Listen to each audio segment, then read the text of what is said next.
fledglings, I'm Treese. Have you ever been bombarded over and over and over? Something comes into your world that you don't want to see, but it's knocked on your door so many times that you just can't ignore it. That's how I feel about this video. I kept seeing this video in my feed, the toxic side of self-help. I thought I might be brave today and just see what I was afraid of and do a reaction video to this video. So let's dive in and see what I was afraid to see. Most people come to self-help from a dark place, looking for some sort of hope or way out. Now, I do find that a universal truth, but I don't see it as something bad. I see it as a characteristic of human nature. And I've noticed the same thing about my financial planning clients. They don't come to me when they're flush and full of cash. They come to me when there's a problem, or they're losing money, or they're in debt, or their investments are not performing well. Not when it's high times and good times. And that's pretty much the way all things in life work. We don't seek change till we're in pain. I always ask myself, why do we have to feel pain or suffering? The answer I got, it's nature's fastest agent for change. When you consume self-help content, you gain motivation. This motivation will urge you to the next purchase, to the next self-help book, video, seminar. But this is problematic. This feeling of motivation and fulfillment is an illusion.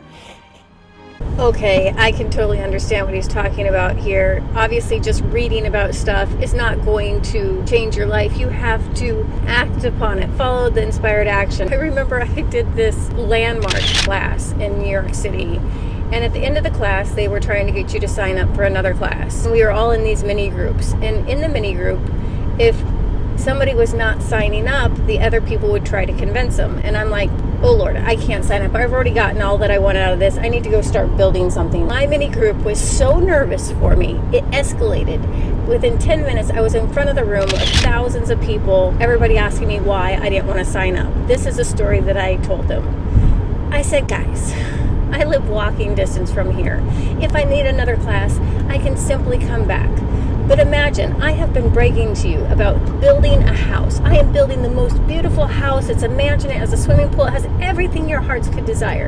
And one day you were so excited for me. You're like, can I just come over and see your house? And I'm like, sure, come on over. I'll be there. I'm always there. And you come over there, and all you see is building materials. You see the boards, you see the windows, but you don't see any house. Hey, Treese, where's your house? I'm building it.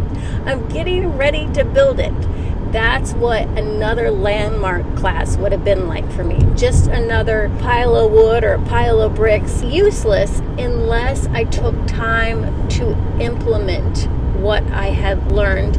It's not enough just to be a collector of thoughts. From that point, I'm totally really in harmony, but I feel like maybe I'm wrong. Tell me in the comments below, do you find that you just collect information and do nothing with it? Or are you like me, where you self-regulate and you're like, woo, I'm falling down the rabbit hole of doing nothing here and just loving the kumbaya sessions? Getting absorbed in self-help can lead to a lot of fake action. It feels good reading a book to get more educated, but often it's really just procrastinating. Okay, I'm totally in harmony with this action faking. I see it all the time in my financial planning practice, especially at what I call the third level. The first level, you're just trying to get out of debt. The second level, you have the American dream, the life, the picket fence, everything, retirement, that's all buttoned up. The third level is your ultimate financial fantasy, your dream life. Instead of doing stuff like managing your cash flow, which now seems insanely easy, the actions become much more psychologically uncomfortable. Like ask your boss for a raise, make a pitch to a couple clients for your new business. These things are much harder for people to do. And because there's not really a need, usually people take motivation when they are in pain. And the pain has ceased. You are comfortable. And it is extremely hard to move from a place of comfort, because the next spot is discomfort till you get to Dreamtown. There's no way around it. Your dream life is always on the other side of your comfort zone. It's called expanding your wealth zone. My husband's probably laughing at me. The self-help business knows how addicting this content can be.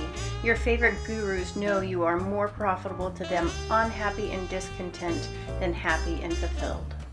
don't think people's intentions really is to hurt people. It's really to help people. Einstein said something like, the most valuable question, char, is do you live in a friendly universe or do you live in a hostile universe? And that is going to make all the difference. If you believe that you live in a friendly universe, like I do, their intention is to help you. Buy it if you think it will help.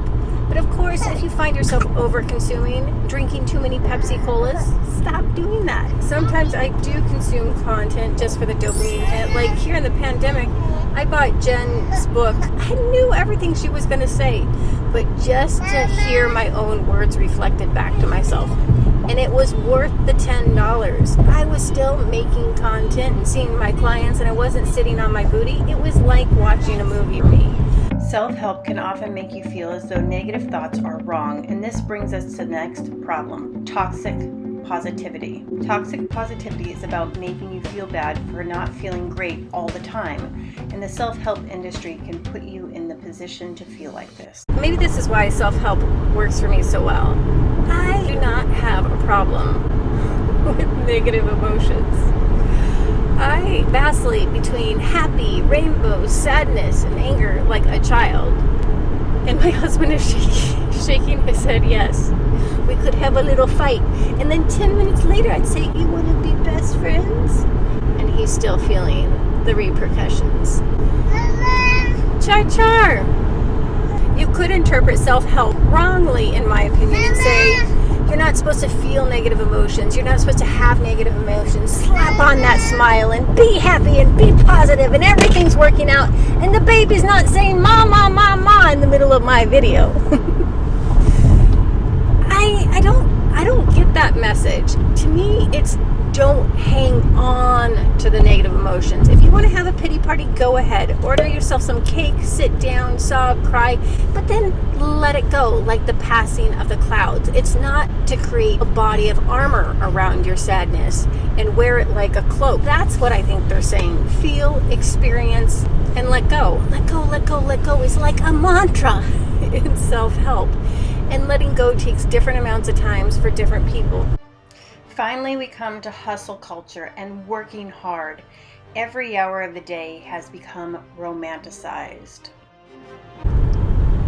Totally to harm you with him on this point. I fell into this suck hole of working hard for a long, long time. My parents, they're in their 70s. They painted their own house. 4-bedroom house. 2-story house.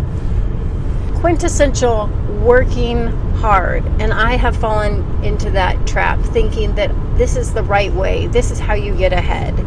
And now I realize the way that you get ahead is working smarter. I know everybody says that.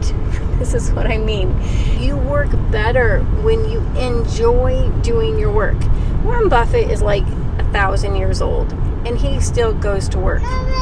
Do you think he does that because he needs the money or he's having a hell of a good time? When you are enjoying yourself, when you're having fun, yes, you might be working, but it won't feel like hard work. And that is the difference between wild success and burnout. You cannot feel like you're grinding and grinding and grinding unless you enjoy the grind.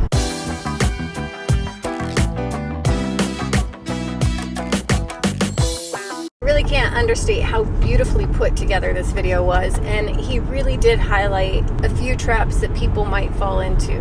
To me, the biggest thing is if you keep reading and doing and working and you're constantly in the same spot, stop, reanalyze, reflect, meditate, and you will know what to let go of and how you've been perhaps fooling yourself or hiding from the next best step. And until next time, ciao.